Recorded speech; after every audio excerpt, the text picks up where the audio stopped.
Okay, we want to begin real quick here with the silent auction. I know people are going to be wandering in, but we do want to give Kristyn her time. We have a special guest here, Kristyn Buetow. She, you see the spelling, it doesn't look like that, but that's how she told me how to pronounce it. So anyway, but she's here from Wise Waste Wise, not Wise Waste. That wouldn't make sense, but Waste Wise. Anyway, and she's been working with us, especially with Kristyn in the office, on helping us understand how to make our recycling better and working on a grant. You'll hear about that too, I'm sure. But a few of us met with her when we first started this process, gosh, a month or two ago now. And I know I had a lot of questions for my own recycling. How do you figure out the plastics and are woods on or off and what can you do? And she has all the answers, which is really good.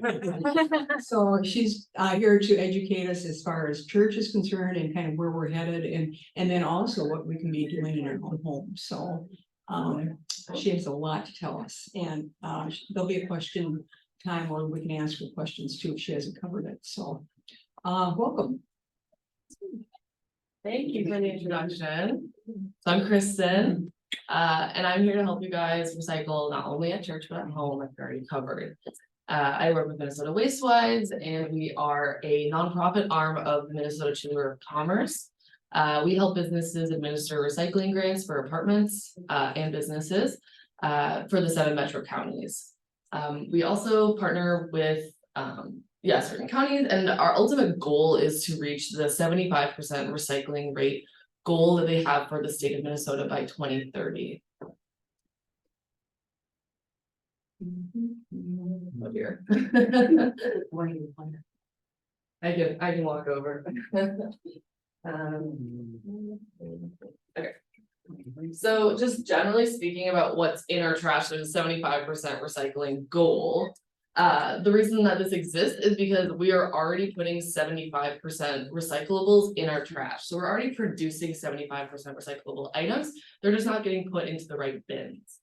And so the whole idea is, you know, we are already producing these items. The whole goal is to put them in the correct bins and get to that 75% recycling rate. Oh, there we go. Right now we are doing okay. We're sitting at 42.2% as of 2021. The national recycling average is 34%, so doing better than most. Some states have a recycling rate of 9%, so doing a lot better than those places, but certainly room for improvement as we are nearing 2030. And then just broadly, I'll say that I'm going to talk a lot about recycling today, but recycling is actually not the best solution to the waste problem.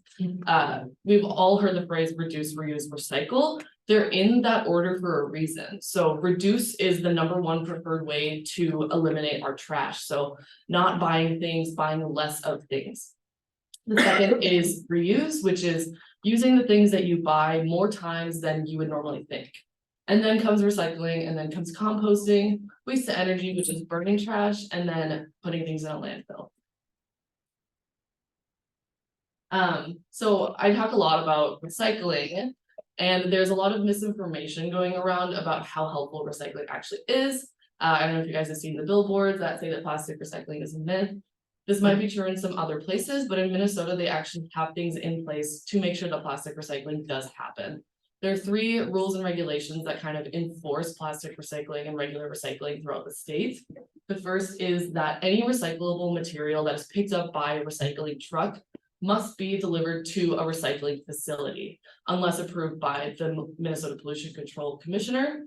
That's only happened once since this law was passed in 1985. So once your trash or your recycling gets picked up in that blue bin, you can rest assured knowing that it is going to a recycling facility. Once it's at that recycling facility, they have to recycle at least 85% of what comes in. They can have up to 15% residual, which means things that are going into the trash, things that aren't getting recycled. Usually that residual is comprised of people putting stuff in the recycling bin that shouldn't be there. And usually 1% of it is things that are recyclable that just don't get picked up by the system. In Minnesota, we have about an 8 to 10% residual rate, so a lot lower than the maximum that's required. Some other states have 20 to 30% residual rate. And then lastly, the Pollution Control Agency offers incentives to market recycled items by, making them more profitable, making them more competitive among new items. And something I didn't mention in the beginning is if you guys have any questions throughout, feel free to raise your hand and ask them. If it gets to be a lot of questions, we can definitely put them off to the end, but yeah. I recently heard that even if it's recyclable, if it's smaller than my fist, it's going to get kicked off the conveyor belt Yes. and not be recycled. Is that your residual? That's part of the residual for sure. Yep. That's really frustrating. It is. And now what I've tried to do about that is if I have several plastics and they're like pill bottles or something like that can fit in a bigger plastic with a lid, and I put that there. Does that make sense, or doesn't that work even better? So we call that in the recycling industry nesting, when you put stuff. Unfortunately, it doesn't work, even though you would think it would, because the way that the recycling facility works is it sorts things based on their density. And so if you have a lot of items going into one thing, let's say you put everything into a peanut butter jar, right? And they're used to sorting that peanut butter jar based on its regular density and weight. If you're adding items into that, it's gonna be heavier, they're gonna think it's glass. Yeah. So how does industrial or commercial consumption compared with residential? As in, who's producing the most recyclables? Is that the question? Yeah, like are we just a drop in the bucket compared to the industrial? Sure. So I would say that certainly the onus is on businesses, people that are producing these items. They usually have a lot lower recycling rates than household rates. That's why we exist as a grant program, to help these businesses move towards recyclables. I have worked with businesses where they are producing complete trash, like they don't have any sort of recycling even set up. There are also some households that don't have recycling set up, so it's kind of one way or the other. But I will say, based on volume, usually a household is not going to produce as much waste as a business would in their day-to-day. The example of the pill bottles, then. Yep. Does that mean that that's something that should just be thrown in the trash? Yeah, unless it's one of those really big pill bottles, Uh-huh. I would put it in the trash. I know it's frustrating, I know. All right, move on to the next slide. Oh, there we go. Okay.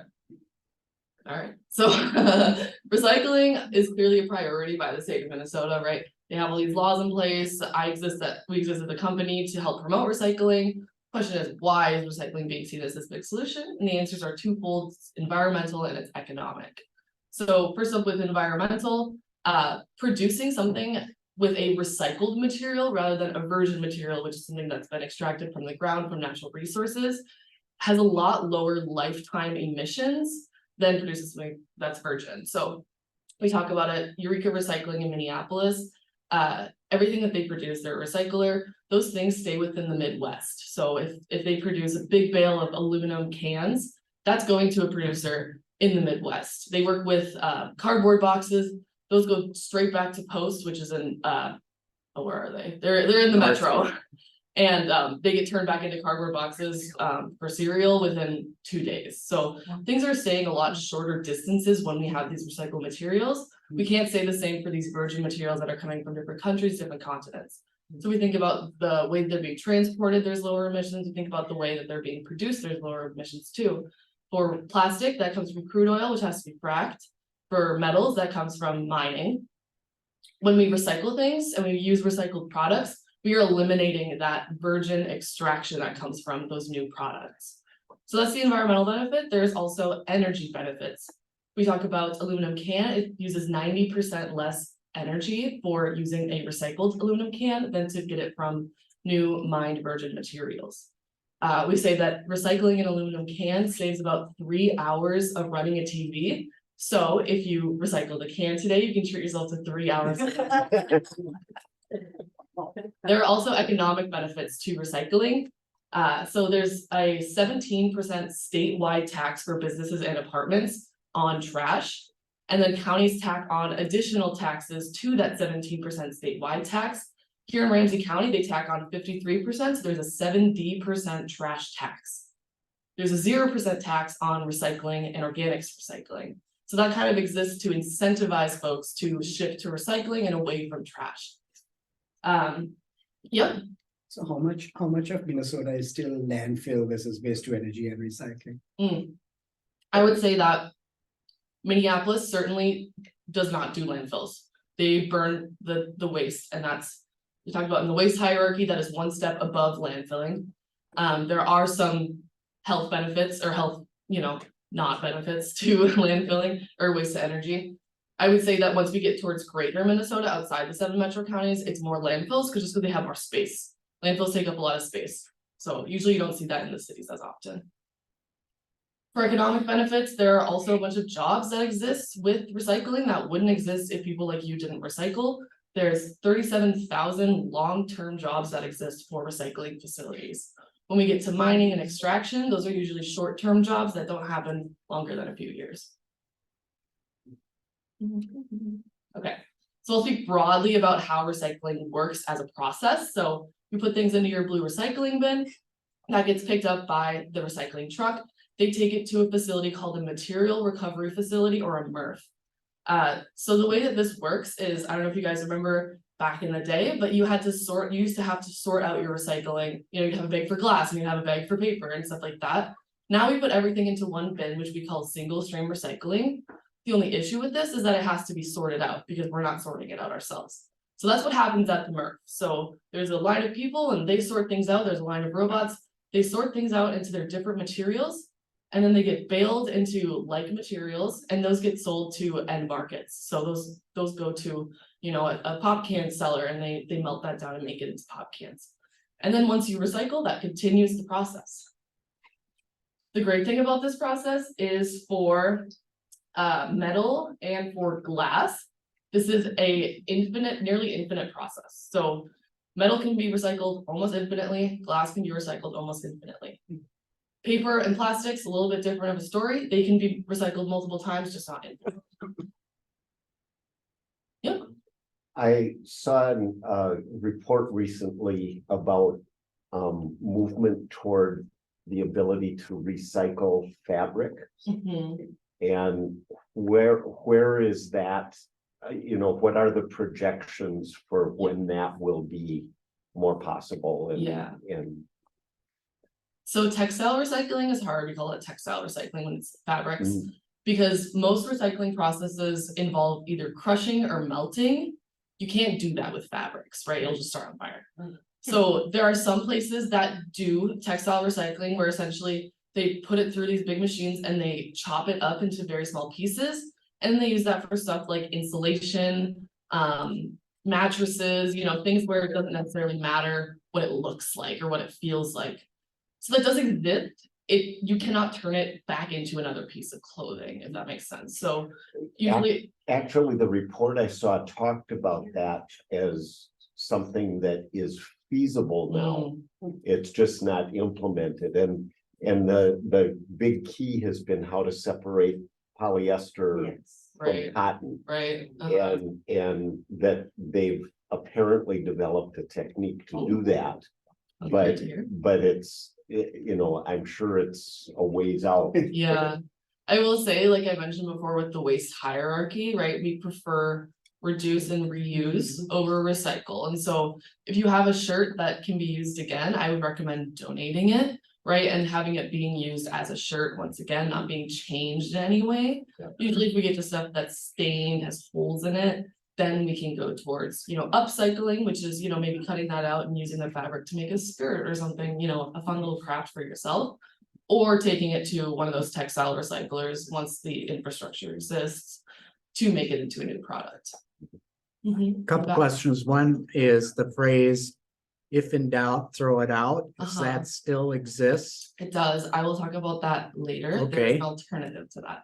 And then the other, I'm probably getting ahead, is in Coon Rapids. I don't know if you've ever been to their recycling site.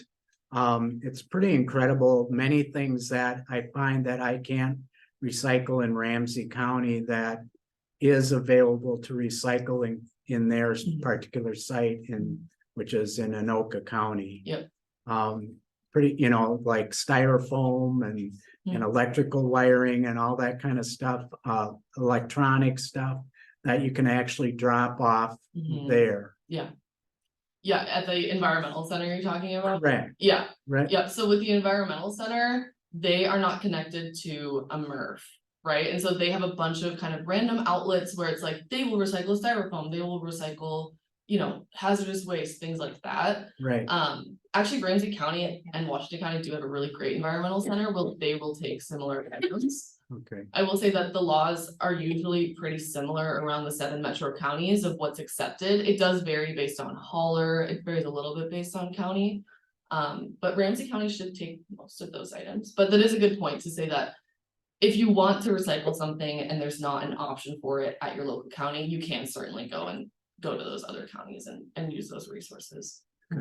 Just because the county recycles it doesn't mean you can put it in your single source. Yes, stream, exactly. though, They right? have special places that they take that to, right? So like if you think about scrap metal, like a car door, you wouldn't put that in your blue recycling bin. You would take that to the county environmental center and they will take that directly to a scrap metal recycler. 2 different things, but Okay. still being recycled. In the back. thanks.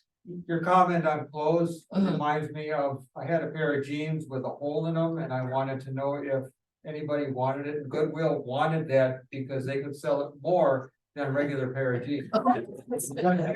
Style. Having a hole in it Yeah, more naturally was Sure. in the style. yeah. Goodwill really wanted those. I think it depends on where the hole is.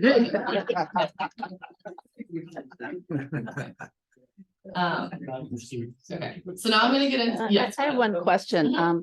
I've lived in Roseville for many years and everything could be put in one container. Now I'm living in Shoreview, which is still Ramsey County, Right. and everything is put where I'm living, everything is put in separate bins. They separate everything, you know, the glass, the cans, the bottles, the paper, Mhm. everything.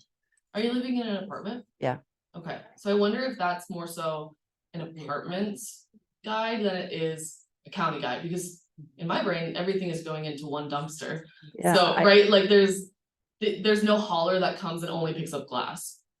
Does that right. make sense? Yeah, So right. I would maybe chat with your apartment. I'm going because to that- because I couldn't figure out why they were doing this. It Yeah. seems archaic now. It is because everything's going Sometimes in. old habits die hard, Yeah, right? yeah, right. I'm Right. gonna And get and 'em. many places still have their like sorted, bins. And rather than buy new single sort bins or Right. just to change the signage, they can say, well. We're used to this, let's just keep using Yeah, these yeah. sorted bins, and then everybody just keeps thinking that's what you have to do, right? Can I ask where the apartment is so that we can work with them? Fun. It's Shoreview Summer House. Yeah. Yeah, because we work with Ramsey County, so that's annoying. I would be Yeah, frustrated. it makes me not want to do it. Yeah. And then we have these resident police that write letters or write notes on the board and saying somebody put a bottle in the Oh, paper wow. or something else. I'm like, what is this? No, because no matter how you have your system set up inside of your building, you have one recycling dumpster or cart that everything's going into. Mhm. So that seems, yeah, convoluted to me. So now I'll talk about specifically how the MRF process works, how things happen once your items arrive at the MRF, which is the material recovery facility or recycling facility. So I mentioned a truck takes it there, haulers drop off their items there, and then the first line of defense at a MRF is human employees. And so that's something to really keep in mind when you're recycling is you don't want to recycle anything that's going to be a hazard to these folks. So they sort out anything that is very obviously not recyclable. Pulling out big items, they see a lot of crazy stuff at this part. They've seen deer, they've seen car doors, they've seen diapers, they've seen everything. So again, keep in mind, there are people sorting through your recycling. After the people sort through, then items get sorted based on their density and their size and their shape. So that's something to keep in mind throughout this. First of all is cardboard and paper, because they're so light, they go into a waterfall and they fly over on the top. Everything that's heavier falls down below. Then we sort out the metals, and so first comes steel, which are things like vegetable cans, soup cans. Those are magnetic, so a magnet just pulls them away. Those get sorted. Aluminum cans are not magnetic, and so they administer what's called an eddy current, which renders them temporarily magnetic, which then pulls the aluminum cans away. And then the glass and plastic continue on the conveyor belt. The glass goes up because it's heavier, and that gets sorted. It gets crushed into what we call cullet, and they take a magnet over the cullet and they pull any metal lids and things like that out of the glass. The plastics, because they're lighter, go down, and then a robot sorts them based on the type of plastic that they are. So that's broadly how a MRF works. Like, it's really just a sorting place, right? Nothing gets transformed into a new product there. They're just getting sorted. Are there any questions on the MRF process? Yep. Okay, so if you pick, sometimes you get items, like especially with advertising or mail, where there's plastic and paper kind of combined. Yep. Do you have to pull that, should you pull off that film, or is that not a problem for this? No, so if you're talking about the little envelope, like little plastic envelope in a letter where it says your address, that can stay in. Yep. Because the way that the paper process works is there's a lot of water involved, and so the plastic will kind of come off because the glue will come off. Plastic will come off and it'll go to a separate place. Oh, I've always been confused about the plastic cups that you buy at a concession stand. Mm-hmm. Some places recycle them, like at the fairgrounds, they have a separate place to Yeah. put them.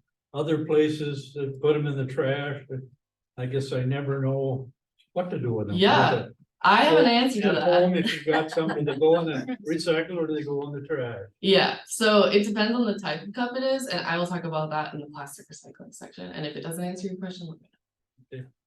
Yes. So the bottle caps, like sometimes they say to put it in, sometimes not. You know, should we take it off, and the rings that come in plastic containers? We are educating to keep caps on.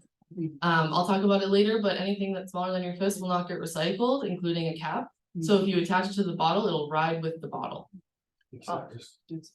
How, Steel cap on a jar. No, you can keep that because like I mentioned with glass, if it gets crushed, they take a magnet over it and they pull that out. I thought the one we got from Ramsey County said. Yeah, there was some, Carol pointed it out that they were educated in one of the handouts to keep caps off. This is a new thing that we're educating, so there might be some confusing literature. Keep the cap on, even if Ramsey County says to take it off. They're gonna change that next year, I promise. I know it's. how clean does everything have to be? Mm-hmm. Spoon clean is what we say, and I'll talk about that soon. You don't have to run your recyclables through the dishwasher. You do not have to use any sort of water. If you think about a peanut butter jar, scrape it out as much as you can. If you have a dog at home, give it to the dog. Spoon clean is fine. Like I said, the recycling process involves a decent amount of water. And so they do get cleaned, or otherwise the items get burnt off in the recycling process as well. You can invite my dog over to your house, need help with your peanut butter jar. Yeah, you guys can collect them and then have them. Give them to Pastor Peter. Yeah. Yes. So single stream recycling, this is things that go into your blue recycling bin. These are kind of, you know, we kind of know that these things are recyclable. I just want to go over them to make it super clear. Cardboard is always recyclable. Make sure it's broken down. Yep. With when you're talking about paper, is it better to bundle it or leave it loose? Leave it loose because, like I mentioned, the recycling process does it by shape. And so they're thinking anything flat is paper. So don't crumple it. I mean, if it's like in a ball, they can tell that it's lighter, but I would recommend keeping it in its actual shape. Besides cardboard, which you can break down to be flat. Shredded material. I will talk about that. Okay, all right. Yes, in the back. Egg cartons at one time you're not supposed to be, but you know, you're talking about paper. Yep, okay, I will clarify that. So any sort of paper that is, you know, paper that comes from your printer, paper that comes in your newspaper, magazines, things like that, those are recyclable. When we get to these lower grade kind of pulpy looking paper products, like you think about your egg cartons, those go in the compost bin because they are a lot lower grade. Paper can only be recycled about 5 to 7 times. that egg carton is probably on time number 5 or 6. So the fibers are so short that they physically cannot be recycled again. Mixed paper, like I mentioned, rigid plastic containers 1, 2, and 5. So I will go more into detail about this later, but the little number on the bottom of a plastic container actually indicates to you whether it's recyclable or not. You just have to remember 1, 2, or 5. Glass bottles and jars, keep the lid on for those. Metal cans and bottles, as well as cartons. This is a new thing. They were not recyclable before. Yes? Once was in the Ramsey County, it said do not recycle black. Yes. I will talk about that. Yes. Things like the boxes from pizza. Uh-huh. Put in the freezer. Some of them say they're not Uh-huh. recyclable. I don't. We are educating that any sort of frozen box, we're just gonna say overall, it's recyclable, any sort of frozen food box. If you want to get into the nitty-gritty of it, we usually say that if the item inside the frozen box is packaged, then the box is recyclable. So if you think about like, you know, like the Marie Callender's chicken pot pie, I don't know about you, I eat one of those like 2 times a week. I love those. So those come in the box and then it's just a loose pot pie in there. There's no sort of wrapping. And so that wouldn't be recyclable. But if you think about, you know, you have a container that's a frozen meal and then it has like a plastic seal on the top of it, that would be sealed. So that box would be recyclable. But we would say, you know, right now they're not really differentiating because cardboard prices are pretty low. So they're taking kind of lower quality cardboard items. So overarching, we will say, yes, frozen food boxes go in the recycling bin. I heard, and I heard waxed lined is Yeah. not recycled. Right. Yeah, so if you think about, I don't know if you were talking about the concessions cups, like kind of the waxy cups, and I'll talk about this a little bit more in detail later, but anything that has like multiple types of materials that are difficult to separate from each other is not recyclable. So the reason that those waxy like hot coffee cups aren't recyclable is because there's a layer of paper on the outside, then there's a layer of wax on the inside. And those things are really hard to separate from each other. I mean, they exist because you don't want your drink to fall into your lap. That's why the wax is there. But that means that you can't separate the paper from the wax very easily. It's not very worthwhile, so those go in the trash. So cartons are a new addition to recycling. This was passed early this year by the Carton Council. They actually lobbied to get recycling equipment in most MRFs that can process cartons because they have very valuable metal and paper inside of them. So cartons are a new thing that are recyclable. They were not recycled before because there was really good producer responsibility on the producers of cartons. I'm sorry, what do you mean by a carton? Like a milk carton, a, you know, yes. soup Okay. carton, yeah. And all of these things, so everything that goes into the single stream recycling, that blue recycling bin, this is the exact same as it is here as it is at your house. There's no difference between the two because it's a business and a house, completely same thing. On cardboard, should you pull the staples out? No. Okay. Those will come out in the recycling process. With the cartons, like a soup broth or something like that, it has a plastic cap. Yep. Should that go back on? Yep. Okay. Caps on. Okay. That'll come off in the recycling process and it won't go with the carton. Okay. So they designed those things to be separated in the recycling facility. Okay. Just mention the numbers there. Yep. When are they gonna get that little triangle bigger? I know. I know. I feel like they should have like a magnifying glass on everything. Well, 3 or 6. Yes, correct. Some general recycling tips. We've already gone over a few of these. Avoid wish cycling. So this is the idea that if you wish something is recyclable, you'll put it into the blue recycling bin. That does not make it recyclable, right? So things that you know are recyclable in a single stream recycling go in there. I know people want to be good environmentalists and recycle more, but the truth is some things just aren't recyclable. When in doubt, throw it out. This is a mantra that we say where we like to keep the recycling system as clean as possible. That's why recycling keeps moving, because we produce, you know, the same quality of items that are made of recycled products as virgin materials. So if we're introducing a bunch of stuff that isn't recyclable, that can kind of harm and contaminate the recycling system and produce a lot lower quality items with recycled materials. So we say when in doubt, throw it out. If you're not sure if something is recyclable, it's better to put it in the trash than it is to recycle it. I know this isn't a great saying because people want to recycle more, so we have kind of an alternative to this if you have the time, is when in doubt, find out. So this is, if you're not sure if something is recyclable and you have the time to look it up, Google or type into your computer, you know, is this recyclable? And then I would recommend typing in whatever county that you're living in. Just because the rules change a little bit among counties and things like that. So my example here is if you don't know if aerosol cans are recyclable, which they aren't, they go to your environmental center if you really want to take them there. Type in, can I recycle aerosol cans, Ramsey County, and that should give you the answer. So if you're not sure, either find out, and if it is recyclable, put it in the recycling bin. If it's not, put it in the trash, and then you know for the future, or just put it in the trash. What's the destination of tinfoil? Tinfoil is recyclable. Tinfoil is actually aluminum foil. It's not made out of tin anymore, even though tin is recyclable. But like I mentioned, anything bigger than your fist is recyclable. And sometimes you have, you know, a few pieces of like I mentioned with my chicken pot pies, you put a little bit of aluminum foil on the outside of them. So I would recommend anything bigger than your fist, kind of keeping a ball of aluminum foil, making it as big as you possibly can, like a fun little art project, and then recycling. Anything bigger than your fist can be recycled. We've already talked about that. Caps stay on because they're smaller than your fist.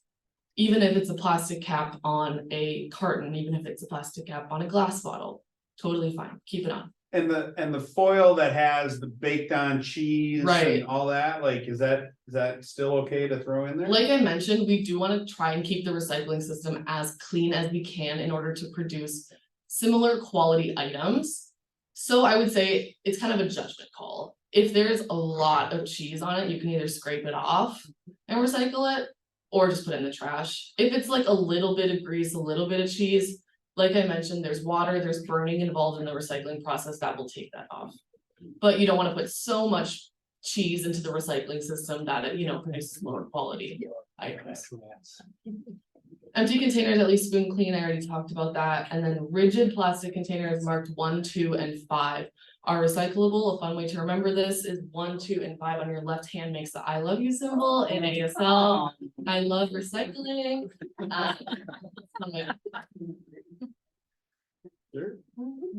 All right, I'll take a quick second just to remind you guys, this is my cat Karma, that the goal of this is to progress in our skills of recycling rather than be perfect recyclers. So I'm throwing a lot of information at you guys. I don't expect you to remember all of this and take it all home. The good thing is you can always Google if something is recyclable, right? I can't be there all the time to help you guys. But my cat has never recycled a day in her life. So if you go home, you can know that you recycle a lot better than my cat does.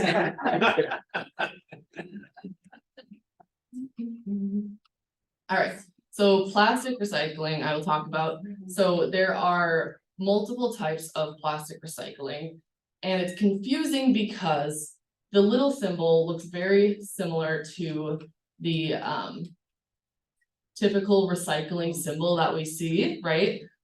This exists to kind of confuse producers or consumers to think that all types of plastics are recyclable. They're not.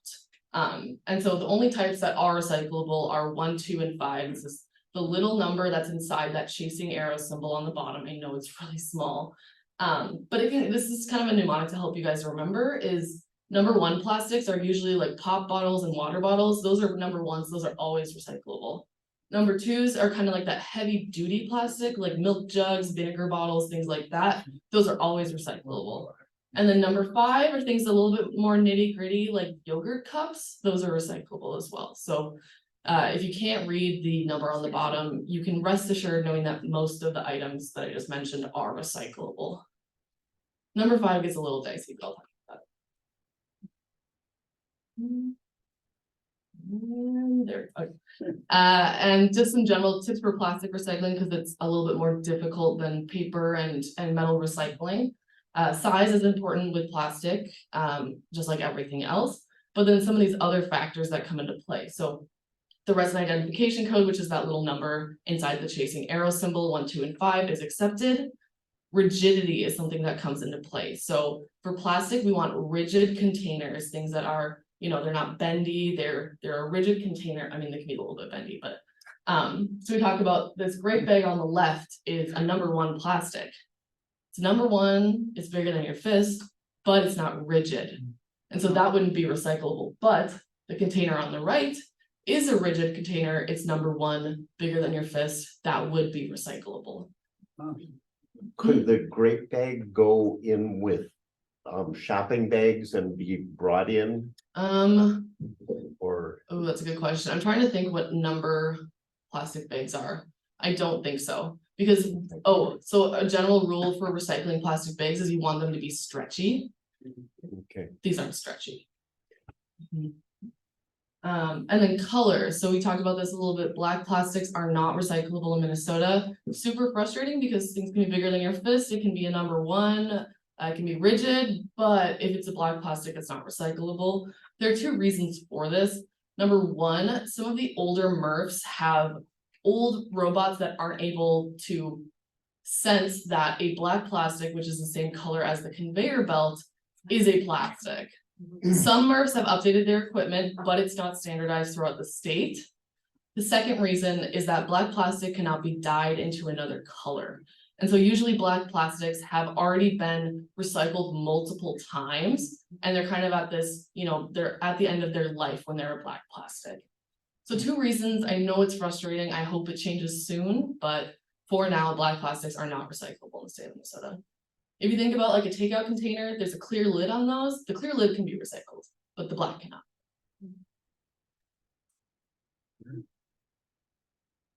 All right, some things that you should never recycle in your blue bin.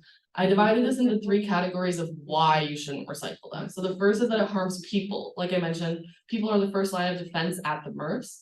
Items like batteries. I don't know if you've ever seen a lithium ion battery be punctured, it immediately starts on fire. MRFs, they have to shut down their operations at least once a month due to battery fires.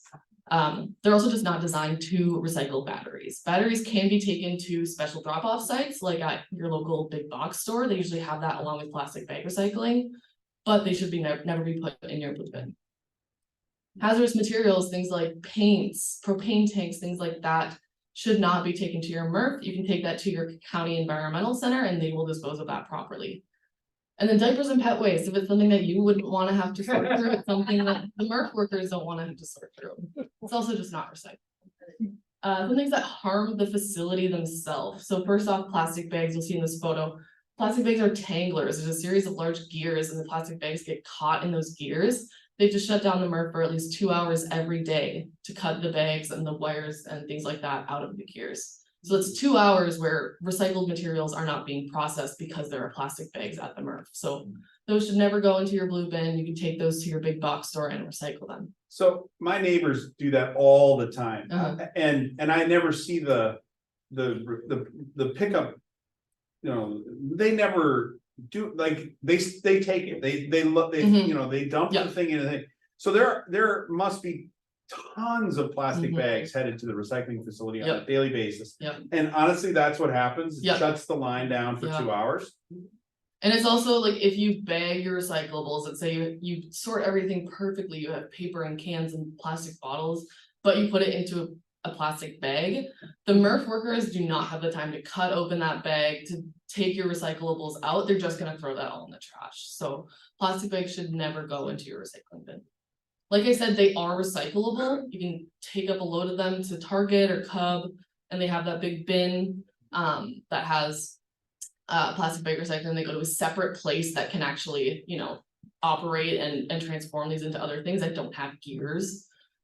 So plastic bags and other tanglers like holiday lights or extension cords should never be taken to the MRF because they can tangle the gears just like plastic bags. Shredded paper is something that should not be taken to a MRF. You can have a separate shredding event where they take it directly to a paper recycling mill. The reason that shredded paper should not go to a MRF is because it's so fine when it goes through these gears, it kind of shreds it up and turns it into confetti.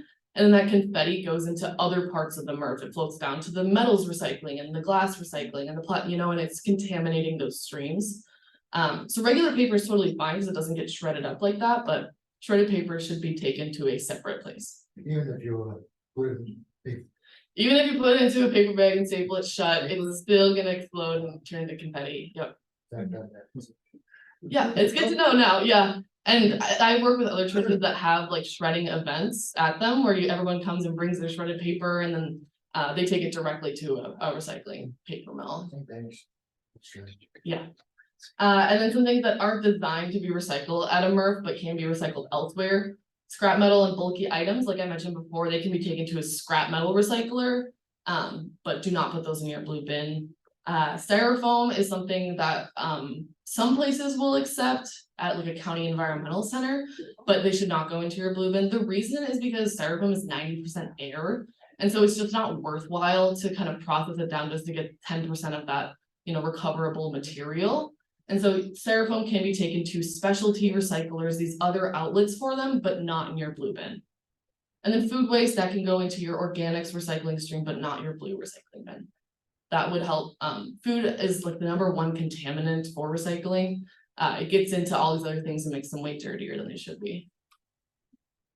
I'll talk broadly about how organics recycling works. This is a third waste stream rather than your trash and blue recycling bin. There is a green organics recycling bin.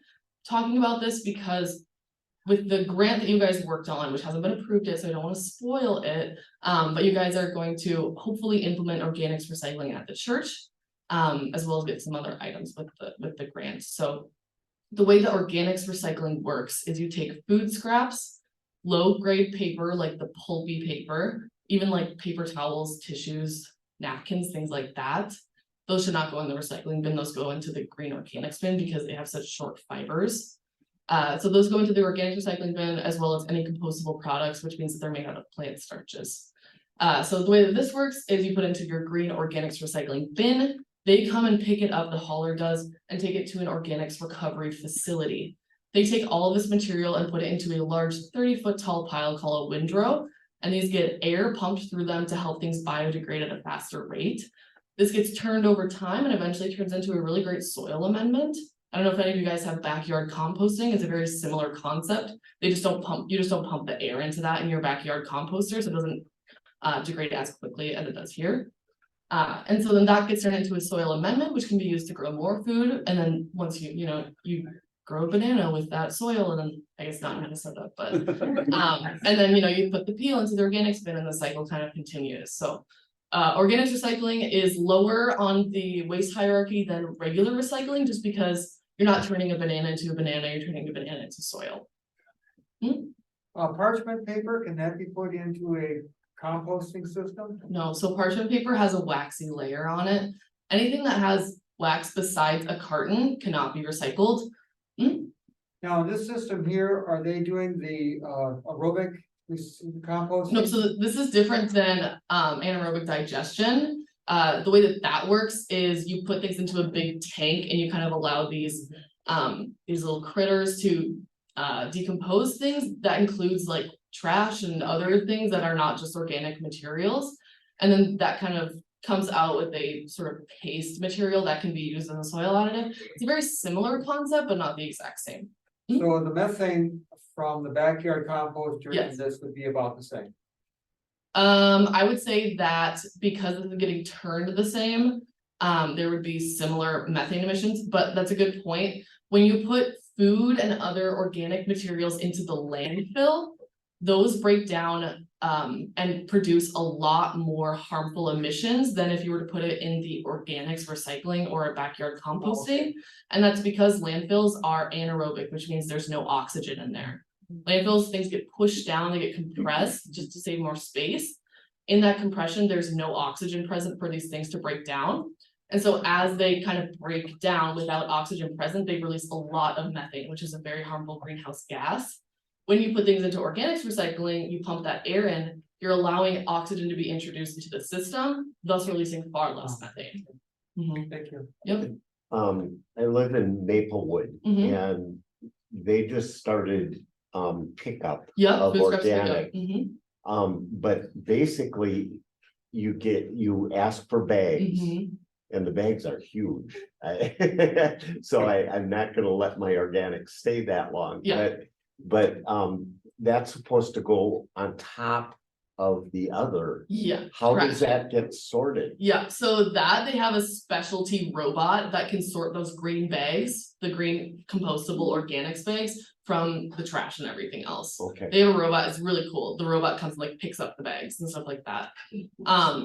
That can be a little bit confusing because I'm mentioning that organics go into the green organics bin and trash goes into the black trash bin.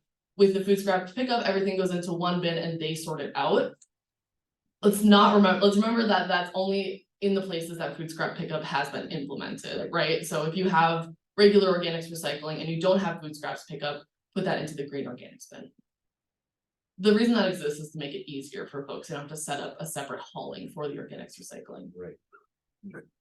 Are the bags different than what we Yes.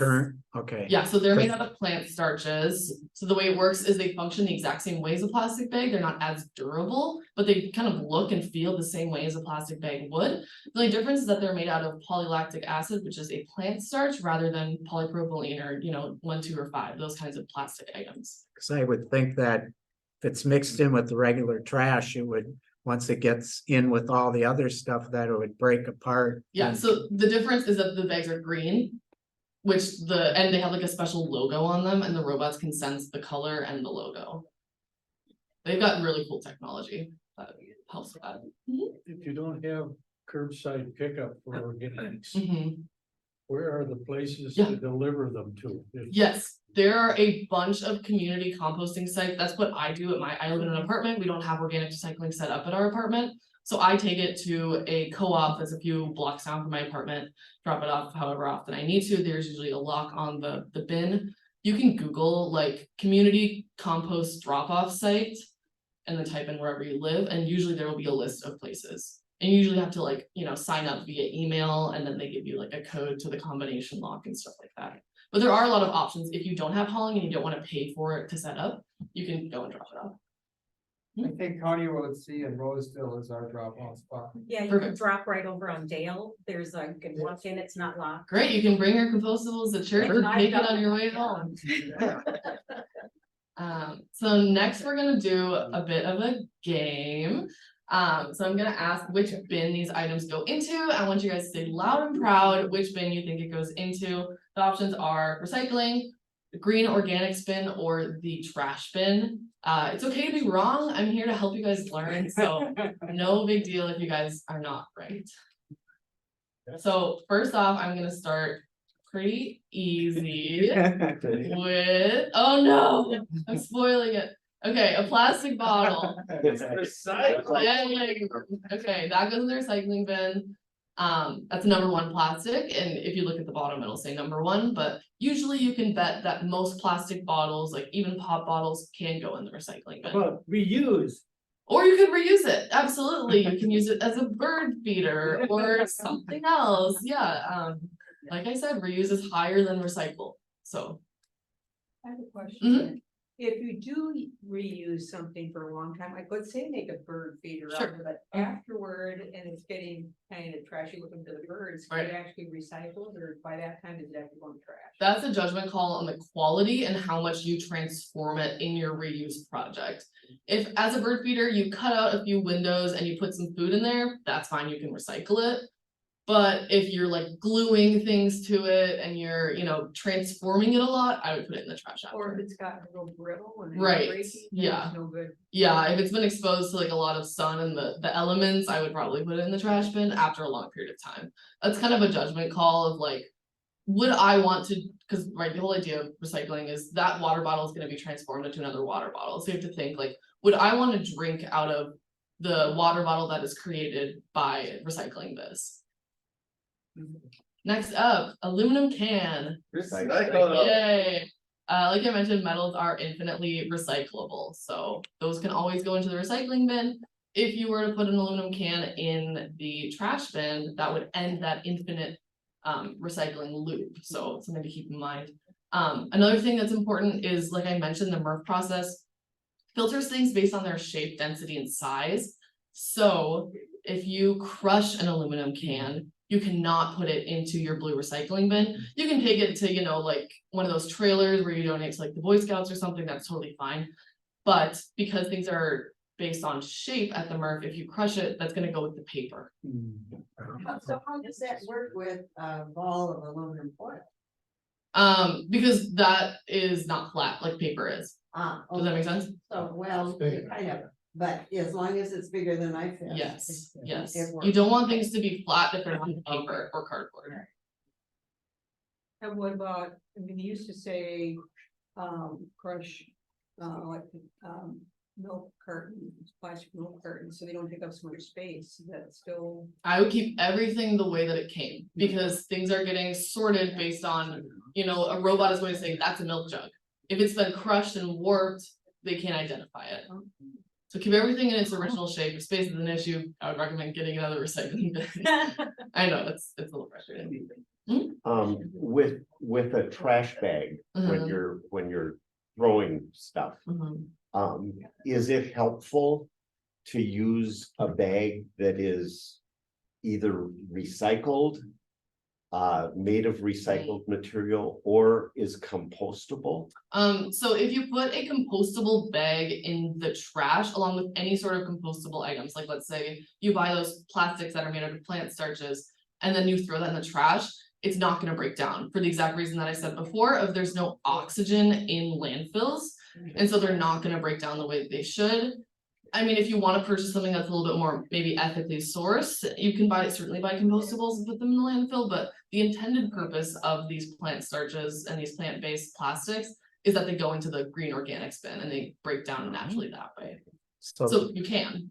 So the plastic cups we have here, we should put them in with organic. Yes, and I'm helping you guys set that up. Okay. Yeah, Thank because you. they are more expensive than regular cups, so we wanna make sure that money is being put to good use. Next up is a glass bottle. There we go. Oh, no, don't spoil it. Okay, a glass bottle with a metal lid. Recycle. Like I said, a magnet will come and pick up this lid, so keep the lid on. If you put the lid into the bin on its own, it will not get recycled because it's too small, it'll fall through the cracks. Cycle. Next up are these kind of waxy oh my gosh, waxy paper cups. Pretend like you didn't see that. We talked about these a little bit before, but they have that layer of wax and that layer of paper. Trash. How about that sleeve, The sleeve can come off and go in the recycling bin. how That's about the totally lid? fine. Lid is made out of styrofoam, so that goes in the trash. You have to be careful with this, it's smaller than your fist. I would say that would be good. Oh, you would? Yep. Oh, Yep. okay. Yeah. Well, because like if you were to kind of undo it, it's long, Oh, right? so we should. No, you don't have to. No, I think it's fine the way it is. If you have the compostable cups here, if they're made out of plant starches, then you can put those into the green organic bin. There are hot cups like you guys have now. I will help you guys be able to differentiate that. Any rule of thumb is that there's a certain logo that says BPI, which means that a compostable product has been tested to actually break down in a compostable recycling facility. And so that's kind of a nice rule of thumb, is if it has a BPI logo, it's good to go. The black lid, that can't go in. So the lid, I would check which type of plastic it is, but it's most likely styrofoam, which means no for recycling. Trash. Paper and cardboard, including glossy magazine paper. Recycle, even glossy magazines can be recycled. Next up, plastic utensils. So they're smaller than your fist, right? They're pretty small. And they're black plastics. So these will go into the trash. I'd be using. Reuse it, absolutely. Or like if you're not gonna use it, like put it in your car if you need like an emergency, you know, or something, but yes, great point. You can always reuse these things. Yeah, so too small. If it was a compostable piece of silverware, that could go into the organics recycling bin. Organics recycling, it doesn't matter about size. You can put tiny apple core in there and it'll get recycled. Different process. Next up is cartons. Recycle, yeah. Don't squish them. Don't squish them, keep them in the natural size. If you have like, you know, like plastic straw in there, I would take that out just because that's not carton. But cartons are good to go, which is great. Next up is a berry clamshell, which is a #1 plastic. 1 second. Ooh, oh, it's whenever you stand up, Carol. Berry clamshell is a #1 plastic. Recycle. Recycle, just make sure you take out that little piece of felt that's in the bottom of it, because that's not recyclable. That is good to be recycled. That's frustrating. Which I don't even know why they include the little piece of fabric in there. Next up is a black plastic container. Trash. You can take the lid and put that in recycle. Okay, yogurt containers, of which the one on the left Oh, is a #6, and the one on the right is a #5. What do we think for the one on the left? Trash. And the one on the right? Recycle. And so I mentioned earlier that there are some things that, rule of thumb, they're always gonna be recyclable. Plastic bottles, aluminum cans, things like that.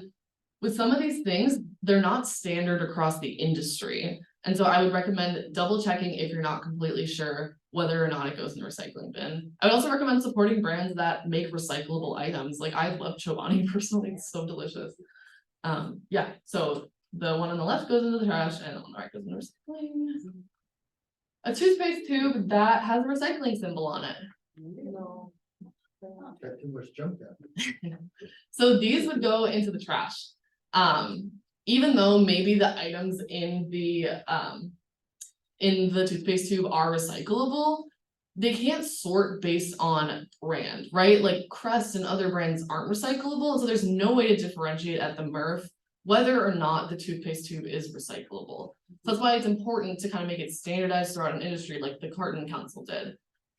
But that's another reminder to be aware of what we call greenwashing, when a company claims to be environmentally conscious, even though they are actually not necessarily doing anything to help the environment. It's more so a marketing tactic, less than an actual commitment to sustainability.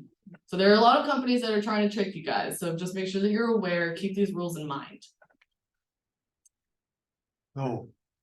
We're gonna have to And, take a break here. okay, Yeah, so it's, our time is officially up, but if you haven't been to second service and want to stick around and ask a question, you probably can. But just to let you know, I mean, she had so much to present, so you didn't really hear about this grant, but we are working on a grant.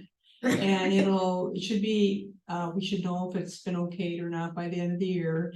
It's up to 10,000, and we said we had about $8,000 worth of products lined up on this grant so far. But the idea is that we're going to do more training down the road, and especially around Earth Day, we want to have a big thing to really say it. And we're going to be having new bins throughout the place and signs that really help people know how to recycle better. So this is a process that we're just starting on anyway. So thank you so much for great information. Yeah. Let's go forward to that, because I think I had like 2 more slides. Key takeaways: don't ever recycle batteries or anything else. 1, 2, and 5. When in doubt, throw it out or find out. By recycling, you are supporting the environment and the economy. And it's a reminder that you will never be a perfect recycler, but you can